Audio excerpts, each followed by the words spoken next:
Good evening. Welcome to the 5-8, where we discuss each of the week's 5 most fucked up topics for 8 minutes. 5 topics, 8 minutes, 2 hosts, a guest, some singing, a lot of curse words, and as many cocktails as we deem necessary. LB, how are you?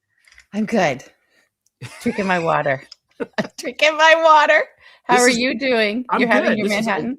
This is the last show of the year, I think. It is, I know, because days fall on weird.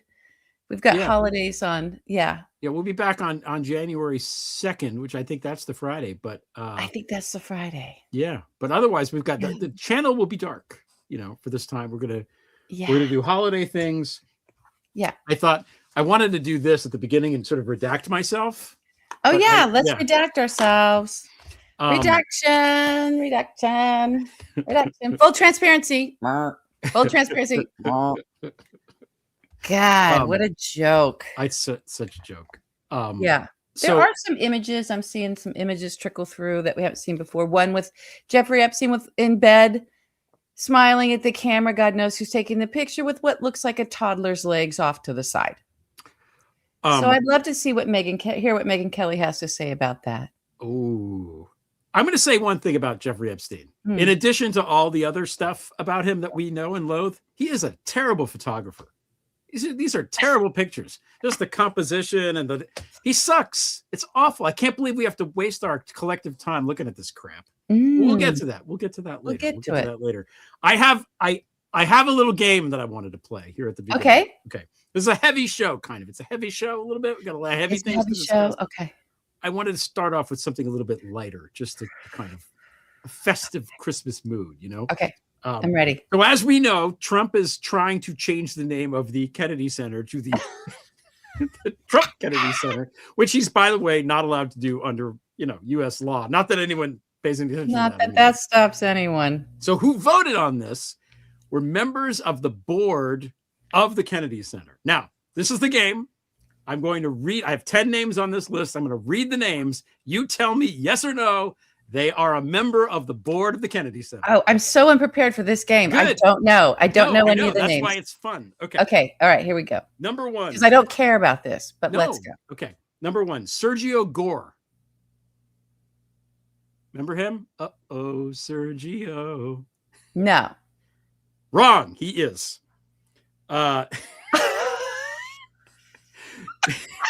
Number 2, Rick Grinnell. Yes, Rick Grinnell. You got that one. Okay. Number 3, Maria Bartiromo. Yes. Correct. Number 4, Ivan Boesky. No. Right. He's actually dead. Yeah. Let's see. Wait, I can't. This is easier than I thought, because I know who some of these people Number are. 5, Usha Vance. Yes. Correct. Number 6, Caitlyn Jenner. Yes. Wrong. Caitlyn Jenner is not. I know. Very, very. I would have thought. No. Number 7, Mark Epstein. No. Unfortunately. Number 8, Dan Scavino. Yes, he's got to. Correct. Dan Scavino is there. His own little Nazi lay. Yeah. Number 9, Les Wexner. No. Correct. Number 10, Paulo Zampoli. Gotta be. Correct. Good call. Good call. I was trying to trick you. No, Mark Epstein, that's such a mobbed up name. It's gotta be on there. I know. Yeah. No, he's there. That said, you did a good job with that. Oh, good. I did a good job. Knowing nothing and caring even less. Don't care. Sorry, folks. I know a lot of people care about this. To me, it's just his bullshit. And I just don't care about his bullshit. The next guy that comes along, or woman, hopefully in the White House, all these name things are going to be. That's going to be the first thing we do. They're going to find volunteers to do it. People will march on Washington demanding to help remove his name from everything. Wait till he starts decorating the Kennedy Center. Let's see the decor. I think we know what the decor is going to look like. I don't think that's much of a much of a surprise. From that fancy lady, Donald J. Trump. All right. Shall we begin? We hit the topics. Sure. Oh, let me hit the thing. Yep. Let's go our- and get to our guest, but hang on. I don't know what happened. Oh no, everybody. I'm a little smart. Here we go. There we are. We're going. All right. What's our first topic? First topic is called the passivity of hope. Oh. And you had a lot of thoughts about this. I did, and they're today. all gone out of my brain now all because gone out of your brain spend now. them, and my brain is full of Swiss cheese holes. Yeah, I just I've expressed this so many times with on the show and with the audience in the last, I don't know, 6 months or so of, even my thing at the end of we're going to get through this feels misplaced. I feel like this whole hanging our hats on hope and the sort of beating drum of the importance of hope is also misplaced. And not to just be dark and cynical, it feels like the American society is, we have a concept of hope that is very passive. Like, oh, don't lose hope. We got to have hope. And it just as if something's going to happen and show up if we just keep hoping. Usually an old white Republican. Yeah. Like Merrick Garland. Mm-hmm. What a great job that guy did. Yeah. And so I just, I was struck this week by Jack Smith and his tenacity. That's sort of what we need, everyone to have that. Not hope, but just this steadfastness, which a lot of people do, and I appreciate it, especially people who resisted. And for him, his clarity. But also he has something that we all don't have and we need, which is the law. Yes. And the facts and the evidence of what this president and his administration and his enablers, and to a certain effect, if you count in all of the January 6ers and all the people that he pardons and the sort of, sort of a gaggle within his base, this real criminality here. Donald Trump's a criminal. Yes. And he's not a small criminal. And it's not just about the rule of law as our Constitution and no one's above the law. It's not just that. It's that what the legal pursuit, I want to say more accurately, of criminality when it comes to the halls of power and men and women in the position of power, people that we entrust as a society to not just uphold and our laws, but actually to be stewards of our nation. We give them our vote, we give them our trust, we give them our money, our tax dollars, to then support, build up, direct, lead, steward our government for our benefit, based on laws. And they take oaths that they will do all of that and all of this. So when that's just desecrated and violated, when the very purpose and intent of the men and women in power is to annihilate our free and democratic processes so that they can run rampant with their criminality, most of it about accumulating mass sums of wealth, but certainly hoarding resources and power so that there is never a relinquishing of that power. Still to this day, and he means it, Donald Trump is speaking regularly and consulting with people like Alan Dershowitz in the Pepsi files about a third term and justifying a third term. He's not leaving office. No. And what Jack Smith has the proof of, the undeniable proof of, is that he also intended to stay in office when we elected him out of office in 2020 by force. Mm-hmm. That when that failed and he did end up having to leave, he took classified documents intentionally and has mentioned 3 times that he sold them with the intent to sell, if not the success of selling him. Because of the corruption in the courts down in Florida, and to protect and enable this president and cover up his crimes by Eileen Cannon, or whatever, however you say her name. Aileen. We never got to see that evidence. We need to see it and hear it. It's very, very, very important that he be judged and that it's broadcast and we know about it.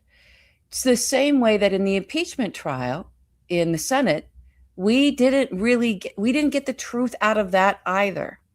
And we didn't get a resolution, but at least some things did happen. But, at least some things were presented. With the January 6th Commission, we got to hear a lot of that evidence, but it wasn't carried forward in our press the way it needed to be. So all of this is happening. I'm thinking about all of this and the misplacement of this sort of hope. And I just kept feeling like, okay, we're just not to hope yet. We're not there yet. That's actually something that has a very specific purpose and place and time. Once the American people have a shared understanding, knowledge, and reality around the facts of the criminality of this president, so that we can choose what to do about it. So many Americans have no clue. Yeah. Bill Barr came out in front of Mueller and lied and said there is no there when it comes to the Russia stuff. And then that was all, bungled by Mueller in terms of not the investigation into it, although they didn't go into the money, which they should have, but the articulation to the American people of what happened with that election, what happened, so that it could just be propagandized, warped, spun into this whole thing, right? And covered up and called a hoax, and it's gone. Jeffrey Epstein, we're facing the same thing now, just today. Redaction. Mm-hmm. This is the most incompetent group, the most incompetent clown show ever in terms of their ability to do the jobs for which they were elected and entrusted by the American people to do, and approved by the Senate if they're in the cabinet, whatever their position may be from the Oval Office on down. There is no greater group of incompetence ever, I think, ever gathered in the history of any nation, especially this great nation of ours, as complicated and difficult as those jobs are. We even had Don Bongino whining and complaining before he quit that I got to do a job. I got to sit in an office. It's hard.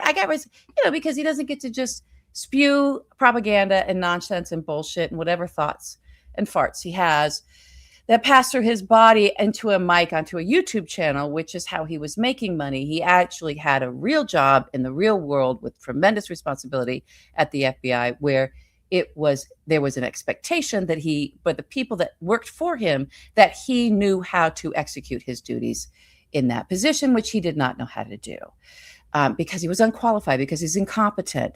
And yet they're able to pull off all of these cover-ups because they're able to just lie, distract, not release.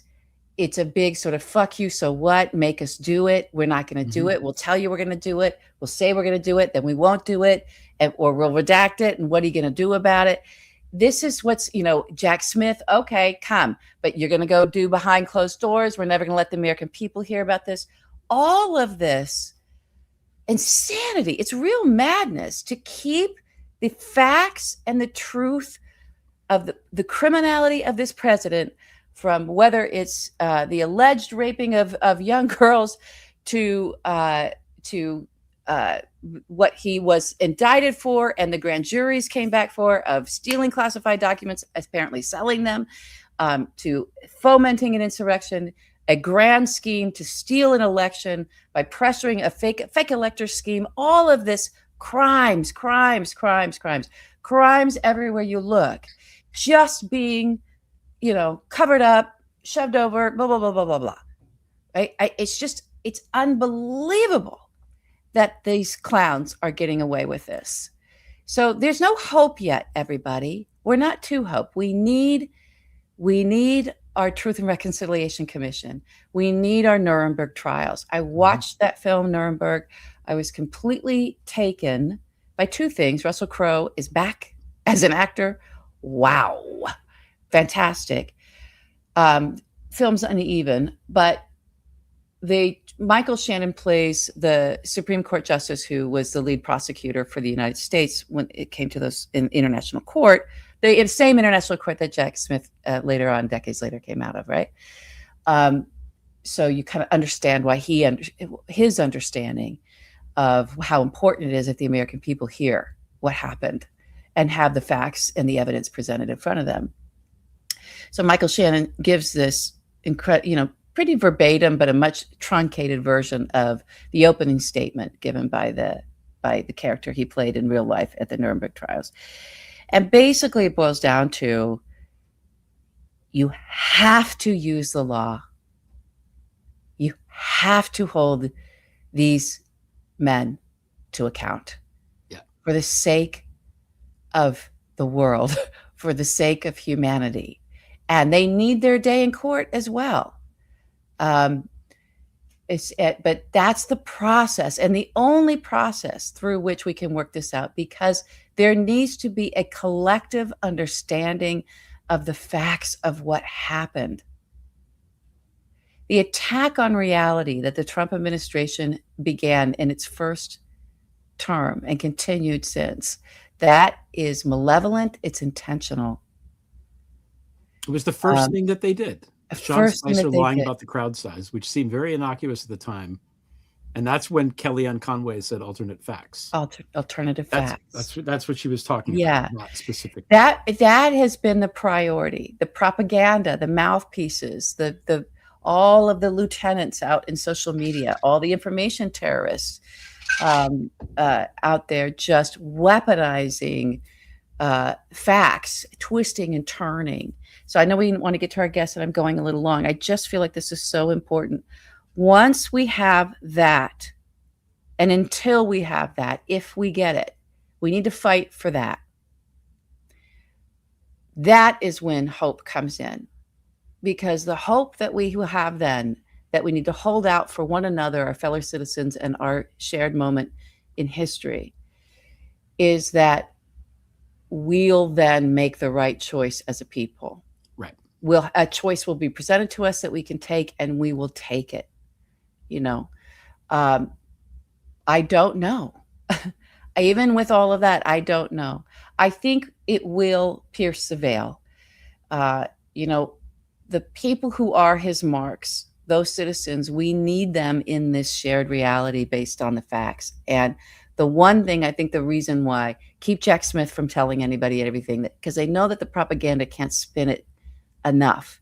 Once people realize, and the Epstein thing is so, so important. This is important too. So, this delay, don't release it, lie about it, say other things about it, focus the attention over here, anything but having people see the evidence of what Donald and Epstein did together. That once people realize, wait a minute, this is about Trump. What's his base, I should say? This is about Trump. Trump was his best friend. Trump was his running buddy. Trump was the guy that he did all this sex. Like, what? Trump is in these files? Once that becomes what we need, Jack Smith, we need someone to stand up and help people frame and understand it. It's why the Watergate trials were so important as well, because you have to have the individuals that can then connect the dots, because people then, they're in a state of shock. They're going to kind of going, whoa, they're trying to absorb the information, and they need a process through which they are led to understand what it means. What does it mean that for 10 years, they've been hearing about Jeffrey Epstein, and there's been this huge push and massive information dumping and controlling and narratives coming at them about connecting Epstein to the Democrats. What does it mean that was all bullshit, that was accuse the other, that was propaganda to warp them? If they did that, if they accused the other when it came to Epstein, then that's the playbook, and you're the mark. Yep. And as soon as the mark can see that they are the mark and they understand how it works, oh, this is how it works. You inundate my Facebook, you inundate the Fox, you use Fox News, you do all this stuff to say the other is the one that's responsible, to point for something that, in fact, Trump is guilty of, then all of those dots will connect. Well, what else has he been accusing people of? Yeah. That's been radicalizing us. Oh, a rigged election. Maybe we should look at that. So that's the threat of actually having a forum, but we need to demand a forum. We need truth and reconciliation. We're going to need it. We're going to need our Nuremberg. We're going to need this. And we need the people who hold the facts and the truth, right? I'm so sorrowful that Merrick Garland was such a dud. I'm so sorrowful that Bob Mueller couldn't, that the Democrats didn't put together the appropriate forum for him. You know, remember the Nadler and the 5-minute things, and we got to move on to the topics. And, oh God, you know, and they didn't poll people who could talk about the obstruction of justice because Mueller was so clearly focused on the Russia stuff. So the ball has been fumbled. It's been Lucy with the football a couple of times here. And we've got to get it right. We've got to get it right. And then hope. We can talk about hope. I remember writing in 2016, right after he won, once people realize how bad he is and how much he's stealing from them, they will turn on him. And I still think that's true. I just think, like you said, people don't realize it. They don't know. They still don't understand that they're paying the tariff. No, they don't know that. It's ridiculous. So yeah. All right, so we're going to pivot a little bit because I can do the second topic anyway with our guest, but you know, on the topic of sorry, I went a little long. But horrible grifts, you know, and plunder. You know, there's a Melania movie out. It's coming. Here we go again. This work can be too much for people. They tell us what to do and we do it. That's how it works. Russian spies. What if? It's hard. It's life. We have no choice. One day it will all come crashing down. We have to get them out. It's not over. They're onto us. We're from the Federal Bureau of Investigation. In case you can't tell from our suits. Loyalty can be used. Do they think any of us have been exposed? You're still alive. That's a good sign. Is there anything I should know? I guess you never really know a person, do you? They're not Americans. They're Russian spies. Something doesn't feel right. Hi, Mr. President. Congratulations. Учили наши. I did not. Yeah, I will see it on the news. Just getting done what I need to get done. That vexes the Americans. There we go. Okay, just so people understand what's going on. That's the actual. Well, for the most part, it's the actual video of the trailer. It's a real movie called Melania. It's coming out in January in theaters. Brett Ratner directed it, and I've laid over the audio for season 4 of The Americans, which is the show about, you know, the Russian spies living in America. So that's what that is. Anyway, that's it. That's what we got. And it fit perfectly. I did edit in Putin. You did edit in Putin. Yeah, that was actually Donald talking, but I like Putin's voice. But I'm going to say Putin has a nicer speaking voice than Donald does. Oh my God. I like it better. Okay. Our guest is a professor of economic sociology at Dartmouth College. She's a wealth manager. Well, sort of. She's a wealth manager. She is an advisor to the EU and the OECD, and she's the author of several books, including Capital Without Borders and Offshore. Brooke Harrington, how are you? Hi, Brooke Harrington. I'm so happy to be here as a longtime follower of your guys on Twitter. I refuse to call it the other name. Yeah. Way back in the day, and now on other social media. So to actually see you face to face and be able to talk with you is such a thrill and an honor. Oh, well, we feel the same. We're so happy to have you tonight on our last show of 2025. Maybe we can start with that a little bit. What are your sort of top of mind 2025 thoughts, if I could throw that your way?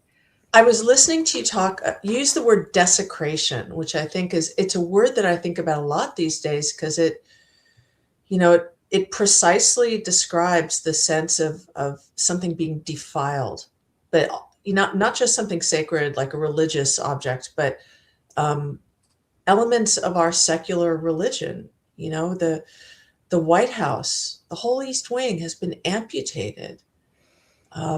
It's like somebody cut off one of the arms of the Statue of Liberty. The Rose Garden being flattened and now turned into a private club. And this thing with the Kennedy Center, this pathetic vandalism of the Kennedy Center. I think these public acts of desecration are part of this phenomenon that Greg and I talked about a couple weeks ago, what I called the competitive depravity Olympics as a status competition among elites. And Donald Trump is right now the world champion because he's so public about it. I'm sure there are even more depraved members of his set, but they keep it more on the down low. But Trump is proud of it, and he wants to show off, like one of those troubled kids you meet in elementary school who's like, want to see me pull the wings off a fly, or, want to see me kick a puppy. Everyone's met people like that at some point in their education, right? Usually young, and you can tell that something's really, really wrong with them. Maybe something's bad at home, but they seek attention by doing horrific things. And the ratchet only goes up. They just keep doing increasingly depraved things. And it's for an audience of people who have an appetite for that, which seem to be other powerful men. Epstein seems to be the nexus of organizing that. And, they could have had sex with women. They had that opportunity. I mean, look at the kind of women that Henry Kissinger managed to pull. Yeah. There's an ugly little troll of a man and a war criminal to boot. Yeah. But he could have any woman he wanted. So Donald Trump could have had any woman he wanted to have sex with, if probably. Epstein too. But no, they specifically targeted children. Why? To show off to each other. Look what I can get away with. That's the currency of their realm. Oh. I think it was Kissinger who said power is the ultimate aphrodisiac. I think that was his quote, right? I think so. I think you're right. Yeah. So what do you make of all the Epstein file stuff being released? Because it's coming out in these weird tranches, and today was just a joke. This file release, but the images that House oversight, the oversight Dems have put out there, while a lot fewer in number, seem to be pretty interesting in some respects. Looking at all this stuff, what are your thoughts on it? It's very reminiscent of the Nixon tapes with their missing minutes, except it's so much more clumsy and ham-handed, and as Stephanie said, just like flamboyantly incompetent. Like that's the whole thing about these people, is they're not just quietly incompetent, they're flamboyantly, flamingly incompetent and proud of it. Yeah, it's part of this. It's part of the jeer. It's part of the troll. It's part of what it's the kink. There is a pornography to Donald that oozes out of him. It's in all of the ways he talks pornographically. Yeah, remember that speech he gave in Trump 1 to the Boy Scouts? The Boy Scouts, and talking about Arnold Palmer, and like it. Oh yeah, I forgot about He can't that. help himself. And folks that knew him before, Noel Kassler, who was around him a lot, would describe about how he would get in these group phone calls and chats with these other men, powerful men that he knew, and they would just be like, "Oh God!" Like the guy, he didn't know how to not really go there. And from some of what was released and some of what people talked about, that was the core of his relationship with Jeffrey Epstein. It was just they just talked about sex, and it was like a competitive of how debased and gross and disgusting can we be. We could there's video of us seeing some of that happening when they were at that party. He says something, Donald says something to Epstein that blows his mind. And he just starts laughing because he's like, "Oh wow, too far even for me." And then he put that down in later in life in recordings with Michael Wolff and Steve Bannon, saying, "This guy is the worst, of all the people, he's the worst." And that's coming from the biggest sex trafficker of children that's history has recorded, certainly, and legally understanding that that's what he was. So, yeah. And people like Marjorie Taylor Greene, when she was in the grip of that cult, the cult responds to the pornography as well. It's just the debasement of it. It's like, yes, it's attracting this sort of and pulling out this sort of psychopathy out of people. That's just, it's just appalling. Steve Bannon, just before we came on air, was that turning point, the Charlie Kirk thing, right? So that crowd that just watched their guy get assassinated and made sure anybody that made fun of that or jeered or celebrated or anything just sort of said suggested maybe he was a hateful Nazi. He put his own words out there that they didn't think that was appropriate, got those people fired. Steve Bannon stood on the stage tonight, and because there's violence is pornographic as well, right? And debased Rob Reiner, and they all cheered and jeered and oh no. Yeah. So that's what we're dealing with. That's what Donald pulls out of people. It's the tone. You're making me think of those images of Kristi Noem posing in front of those caged men. Yeah. That they sent to torture prison in El Salvador. Yeah. Just the sense and the weird ASMR videos of shackled people that, we have no idea whether they're guilty or innocent of anything because they haven't been given any due process. They've just been rounded up, shackled, thrown on like extraordinary rendition flights and sent off to God knows where. Yeah. And they're not ashamed of it. They're celebrating. They're aroused by it. Oh God, these people are just, take a moral shower. Yes. I was watching, I'd never seen the Katie Johnson video before. Katie Johnson being the woman who, when she was 13, was, allegedly raped by Trump. And she was talking about a lot of... Wait, hang on, just because you press over that. People don't know. Yeah. Katie Johnson is a woman who before, when Trump was running the first time, went on the record, it came out and said that when I was 13, I was raped by Donald Trump at Jeffrey Epstein's, was it his house or something? Yeah. This is what she alleged. With another girl as well that went missing. And the other girl was Maria something. Was that correct? Yeah. So okay, go ahead. This is from, I think, February of 2016. This is recorded. And she filed suit in California and then withdrew that to file it in New York, and then withdrew that, I think, after he won, and she got frightened for her life. But there's talk of how he behaved at these things. And there was a lot of voyeurism there, which tracks with the stuff that they showed in the movie, the Apprentice movie, with him at the Roy Cohn parties and all this. Like he was around all of this pornographic stuff a lot, apparently, allegedly. And some of the stuff she said, again, in 2016 early, talks about his racism. You mentioned Maria, who was 12 at the time. She was Hispanic, and they wanted to do a fantasy scene where they were maids, like The girls making were up, maids. making up his hotel room, and then he burst in on them and did whatever he was doing. And one of the things he kept saying was, I'm going to call INS on you. I'm going to get you deported, and using racial slurs and all this stuff, which is nothing has changed. That was in 1990. This is what she was saying. This is what Trump was saying allegedly to these girls. This is what she was saying back in 2016 about what he said back in 1990, whatever. Whatever. A long time ago. So yeah. I just thought that was, to put a, to characterize how he was in that setting.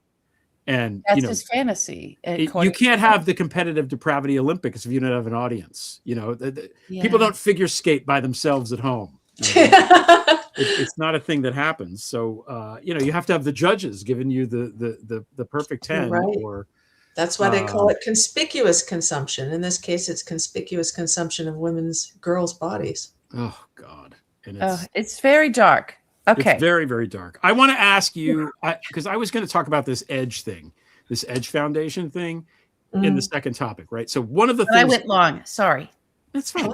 Sorry. The tranche of photos that is 19 photos enough to be a tranche. I just like saying the word tranche. The tranche of photos that came out last week from Oversight Dems shows a lot of pictures of people at this event put on by the Edge Foundation, which is run by this guy named John Brockman, who is a bigwig literary agent for all of these scientists and tech people, and anybody in that world generally has him as a literary agent. He's apparently a very good, powerful literary agent.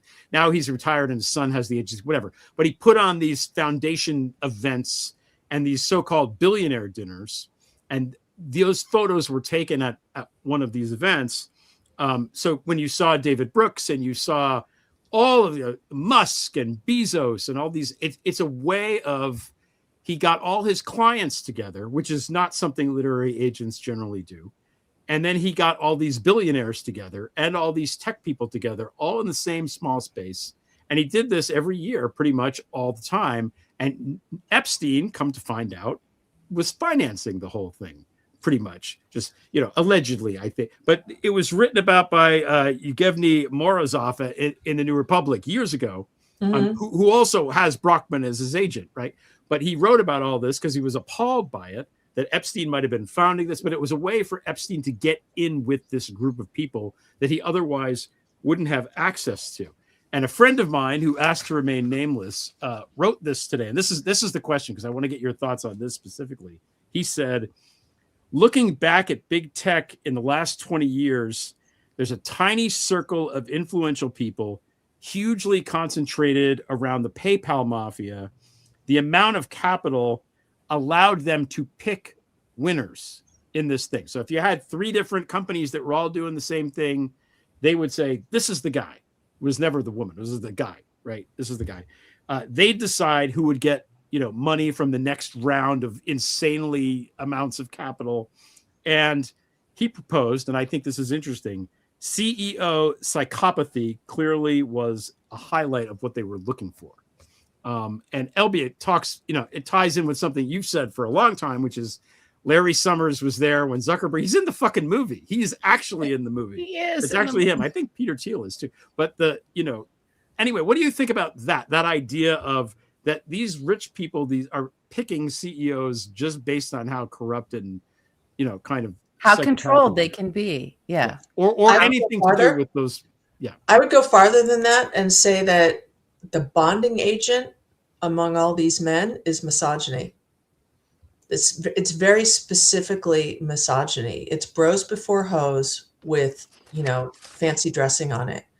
And I say that not just as an external observer, but based on my brief, year and a half, 2 years working in the Silicon Valley and seeing up close what startup culture was like. I worked for, among other things, a little graphic design software company. They made 3D rendering software. They got bought up by Adobe shortly thereafter. This was more than 30 years ago. And I would routinely have men just in casual conversation, always engineers who thought very highly of their superior intelligence, not unlike someone like Jeffrey Epstein, whom if you read his emails. Dude couldn't spell Yeah. a third grade word to save his life. He was a moron. And that didn't stop him from, thinking he was literally gifting the world his semen and trying to start a breeding ranch in New Mexico to impregnate up to 20 women at a time. This was covered in the New York Times, and people don't believe me when I tell them this, but Elon Musk is trying to follow in his footsteps. His whole inseminate the choice females thing is something I was hearing 35 years ago from the most scrungly little gnomish dudes you can possibly imagine, who would just casually drop to early 20s me. Yes, we here in the Valley compete to acquire the most desirable females and impregnate them. And I thought he was joking. I mean, if you have to imagine someone who looked a little bit like Bilbo Baggins if he'd taken up crack cocaine and lived under a bridge for a while. Rainbow suspenders, big pot belly, balding but with a ponytail, just not a fine specimen of humanity. You know how white supremacists always end up just looking like they got stuck together with Play-Doh by a tired 3-year-old? Yeah. That's what these genetic superiority guys in the Valley always look like. Geneticists are always like that. It's always the worst people, the people you would not want. You wouldn't vote to extend these people, if you were going to have a vote for that sort of thing. And yet that, looking in the mirror doesn't seem to stop them from honestly believing, passionately believing that they are in their superiority. Yeah. So I saw up close that what made these men think of each other as successful or full of potential was partly their whole we're in the clubhouse, no girls allowed thing. And lots of women in the Valley have written about this, Ellen Pao, I think, who's CEO of Reddit at one point and got pushed out. She has written scathing commentary about what it's like to be a woman in leadership. But I just saw it from the absolute bottom rung of the hierarchy. And it keeps striking me that this is the thing that bonds all of these network state guys too. Do you know what the network state is? Yes, but please tell everybody what it is. So this is where the broligarchs start trying their hand at statecraft. Like many rich people, the broligarchs, the tech guys who think they've bought the White House, they believe they can do everything better than experts. So they think they can reinvent the discipline of history. Occasionally you'll get some self-satisfied 30-year-old who got rich on an IPO saying, I'm going to revolutionize history. And it's always a guy who never took a history class. But people like Peter Thiel are setting their sights even higher. They're we're going to reinvent the nation state. We're going to rebuild it around the model of the corporation. And they're actually doing it. They've bought up territories in countries that are struggling, like Honduras and El Salvador. And they bought up these chunks of land in those countries and essentially colonized them. But instead of colonizing in a name of a country or an empire, they've colonized them in the name of Peter Thiel or one of his companies. And they dress it up in a lot of highfalutin rhetoric. But basically, it's what if we had a state without democracy? What if we had absolute monarchy, except instead of a hereditary divine right of kings, we had the divine right of CEOs, who just happen to be me? And that's why you get Thiel and Musk and all that talking about their innate superiority, they're high T alpha males, and literally they're the only ones who deserve democracy. Everyone else deserves them as their not so benevolent overlords. Yeah, serfdom. Serfdom. Yes, techno serfdom. And it fools people because it's dressed up in technology and modernity, but it's basically the same old anti-democratic divine right of somebody that we had in the Middle Ages, and that people, including my own ancestors, died to to overthrow and to build a modern world in which, we can have democracy. We can vote for our leaders. And if we don't like them, we can throw them out every few years. What we're seeing now is a revolution of the rich against the poor. It's a counter-revolution. That's why I see, Greg, that you have my book on your shelf behind you, and You do. bless you. It's a, Well, show it. I call it an elite insurgency, and it really is. And it's masquerading as some sort of novelty and technology and modernity and advancement, but it's nothing of the sort. To go back to the Silicon Valley misogyny thing, in order to feel that you are entitled to rule because you made a big buck on an IPO, typically that happens to people who are men. And one of the only ways that you can form alliances with other men under those highly competitive dog-eat-dog circumstances is to pick a common enemy. And since many of the men in that field are themselves of different racial backgrounds, like Balaji Srinivasan, for example, who is the guy who wrote this book, The Network State, about how poor people should be pulped for biofuel to run buses in San Francisco, which he says is a joke, but we all know he means it. He means with it. all his heart. You can't really run white supremacy as the bonding agent in a racially diverse group like that. So what do? You turn on women, and you say, well, women are only good as vessels to like make more copies of me. And that is what Elon Musk is literally doing, and who knows, probably lots more of the oligarchs are doing on the down low. Ugh. I've been doing voice to text a lot lately, and when you say broligarch in voice to text, it comes off as a brawl, like a fight. That's how it spells it. I thought it was funny. Now you've been to the Cook Islands. There's a guy in in Sarawak? What was his name? Brooke, I think, who did this thing where he went to a different place and established. He was a pirate, I think, a privateer or whatever, and established himself as a king of this island. And I'm all for it. I think send these guys to Honduras. Just go. Take the guy that we just pardoned and go back to Honduras and have fun. Just go. I'm up for outer space. That too. Just let them colonize the solar system. They want to do it. Go. Have at it.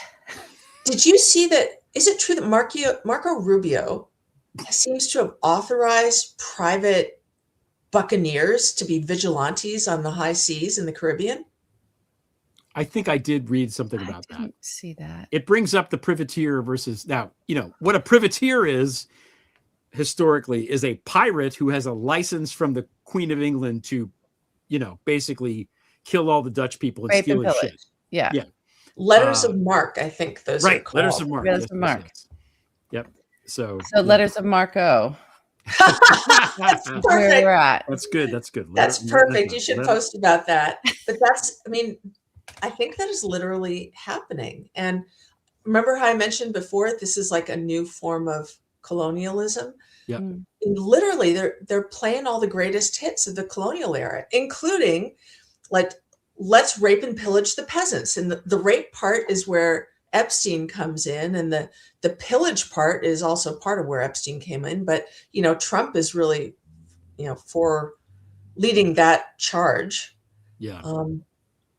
He literally does nothing else but pillage, especially public. He decorates. He has time to decorate and write and put up plaques and put words on walls. He's really into putting words on walls right now, whether it's his name on a building or a plaque or some kind of gold, font, like a really sad Houston suburb housewife with too many kids that, all she can muster with her strength is to get a, kitchen. Here's where love is. Heart is in the kitchen. And that's live, love, laugh. Yeah. Live, love, laugh. But he's got, he has to label. Somebody's got to label these rooms for him. What? I think it's very good that he's getting in the habit of making signs on walls. It'll help him when he's in prison, when he's making the, making the hash marks. Yeah. Yeah. I don't know. I hope this is the hope. I shouldn't say The hope. but People in the gotta comments are saying there's a rumor that he's in the hospital. there's a rumor he's in the hospital. He's probably getting his treatment, right? Are we that? Is it time for the treatment? Treatment. Yeah. Whatever. Oh whatever God. Okay. God, So, help us. I know. It's also crazy. So one of the things I've been reading about, so I've been way down in the Epstein rabbit hole, which is not a great, I don't recommend. Yeah, for like 3 weeks or something. No, it's Greg. longer than that. It's been a good month. I've been down here.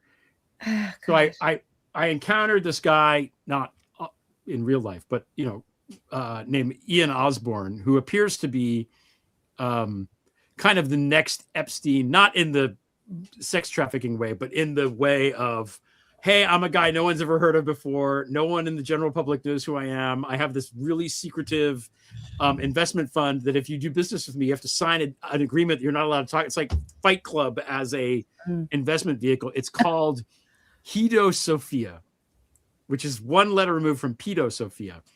And anyway, but this guy, he's British. He's like 35 or something, and he knows all of these people. Okay. He's making a pathetic ancient Greek joke, or like a humanism and wisdom. He is. Yes. Yeah. Intentionally. Clowns. Exactly. That is the proper response. But the way that he's moving the money now and what's happening is something called SPAC, SPAC, which, as I understand it, is a bunch of really rich people put a whole shit ton of money in a pile, and then they go and they glom on to some target corporation so they can appropriate their stock ticker symbol. And then once they have that, then they bypass all of the rules and regs to get that initially, and then they can go do weird piratical shit. But I don't quite understand it. So what is a SPAC and what does it stand for and what does it mean? I always forget what the acronym stands for. Special purchase. Acquisition. Special purpose acquisition company. So it's a shell company that's listed on a stock exchange. And basically it's a big Tupperware for rich people's money. And it's like you have a secret illegal poker game. It's not really illegal, but it's shady. And you trust the guys in the poker game. And part of the agreement is you ante up by throwing a shit ton of money into that Tupperware.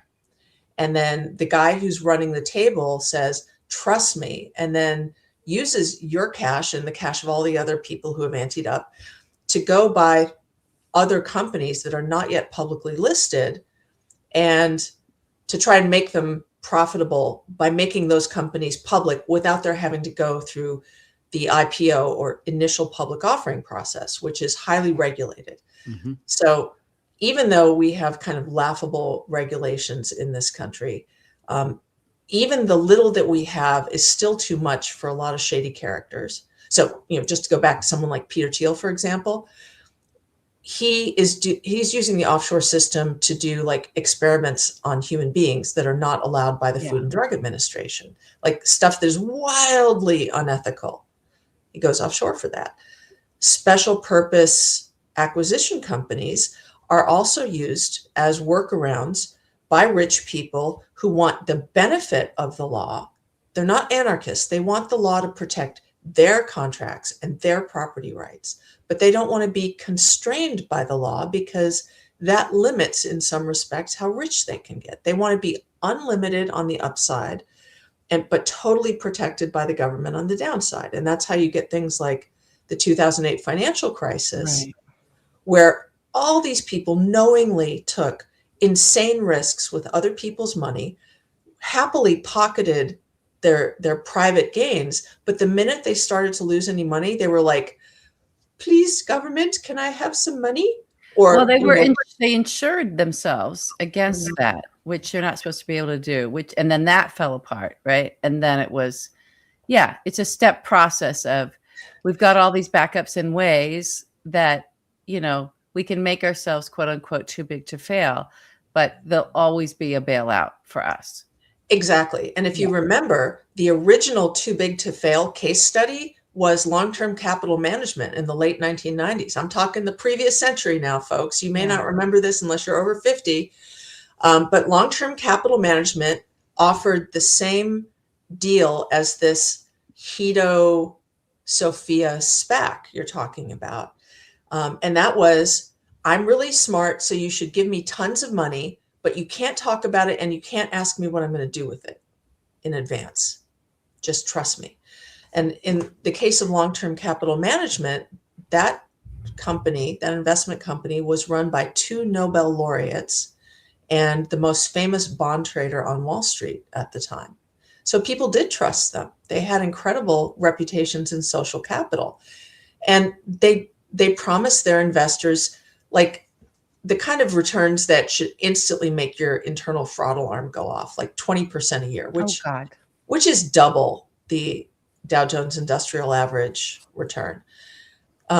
So, of course, the minute their historical models went south, which they did around 1997 when the Russians stopped servicing they defaulted on their debts and the Asian tigers started doing badly, the whole long-term capital management model fell apart.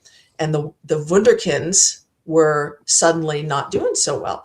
And instead of behaving like proper capitalists and taking their losses as they came, because the whole point of capitalism is you get paid a risk premium. This is what they teach you on day 1 of finance class. You earn profits by taking risks. The more risk you take, the more profit you're supposed to get. That's the moral logic of financial markets. It is not in the moral logic of financial markets to say, I'm going to take crazy risks with other people's money. I'm going to be reckless, and I refuse to accept any losses. I'm going to make taxpayers who have nothing to do with my decisions, I'm going to make them foot the bill to make me whole when I lose money on my reckless and stupid decisions. But I'm going to privatize and refuse to pay taxes on any profits I make from those same stupid decisions. Because you have the offshores. You have offshore finance. And as we see now in 2025, you can buy yourself a government. That used to happen just in developing countries. And now it's happened here, as we saw with all the oligarchs lined up in the front row of the inauguration in front of the members of the cabinet. The ones that weren't members of the cabinet themselves. It's a lot of overlap. It's a lot of overlap. Oh my God. It's so much. It's so much. So the thing about SPAC is that's another like, do you have to go, by the way, we forgot to ask before we started, do you have a hard out? Do you have to leave anytime soon? Not that we're not going to go for much longer. But. No, I am very happy. My only regret is that I did not prepare myself a cocktail to toast with you. You really do need a cocktail. I just have water. I'm jet lagged. I thought it would make me too sleepy to talk. Oh no. Next time. Next time. A little something in your coffee. A little something in your coffee. So I want to talk about this because this is just weird. We're kind of skipping to the end of the topic list here, but it doesn't matter. It doesn't matter. So it was a weird week in terms of murders, right? Because you had obviously the situation at Brown, and then the MIT professor who got basically assassinated, executed in the lobby of his apartment in Brookline, Massachusetts. So I just want to throw out factual things of these things and see. I just want to throw it out there and get thoughts. Okay. So we'll start with the MIT professor who was murdered. His name's LouNeu Loureiro. He was born in 1977. He had a wife and 3 children, and he's murdered in his house, basically, by apparently the guy that also did the Brown thing, which we'll get to in a minute. So weren't they like pals, or they were acquaintances as students, right? Yes, they went to the same school in Portugal to study this brainiac stuff. So LouNeu Loureiro is the head of MIT's Plasma Science and Fusion Center. So he's this physicist studying fusion and plasma science. And I am not a scientist. I'm going to butcher this, but my understanding of it is that that's the sort of stuff you use to create energy. He's looking for new ways of energy that are more efficient, that don't have, carbon, all that stuff. Like what we need, which is vast amounts of energy without polluting the environment, right? That's, I think, as I understand it, what he's been looking into. Plasma is one of the states of matter now. Like if you went to school around the same time I did, when you learned in science class that matter comes in 3 forms. There's liquid, solid, and gas. But beyond that, there's also plasma. And so that's like really the frontier of discovering how like matter exists in the world and how you can manipulate it to release energy. Migo, Brooke, Migo. Sorry. No. I'm just kidding. I'm just joking. I wanted to throw your own quote back at you.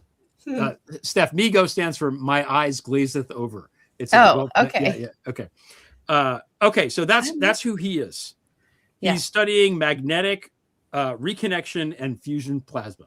Okay. The killer, as you pointed out, Brooke, they're both from Portugal. They're both Portuguese nationals, come to the United States. They went to the same school. Now, this guy is the same guy who did the Brown shooting and then the MIT assassination.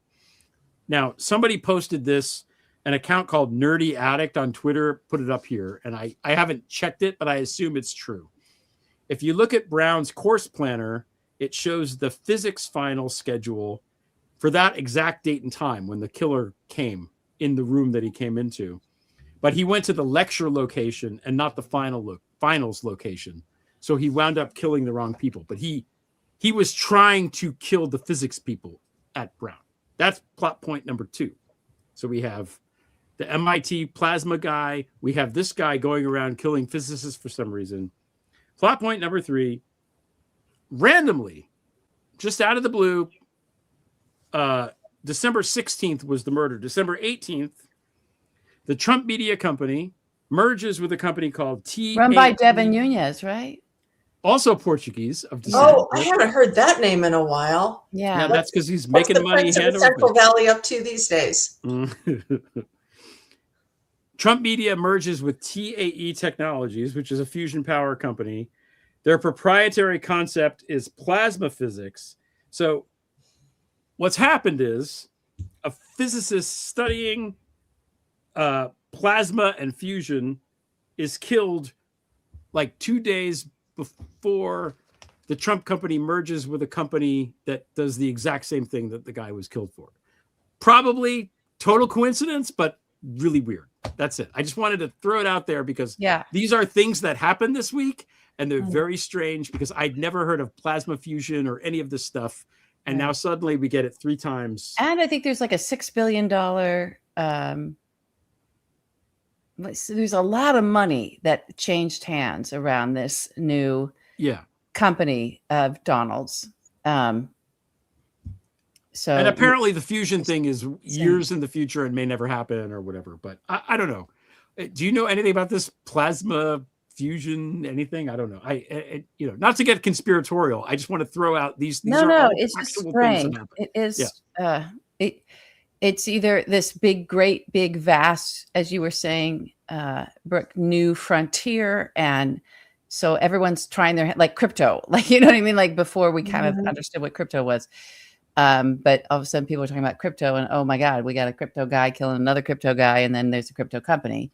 So it could just be a big, vast arena that's new and emerging and everybody wants to play in it. That's sort of in the know.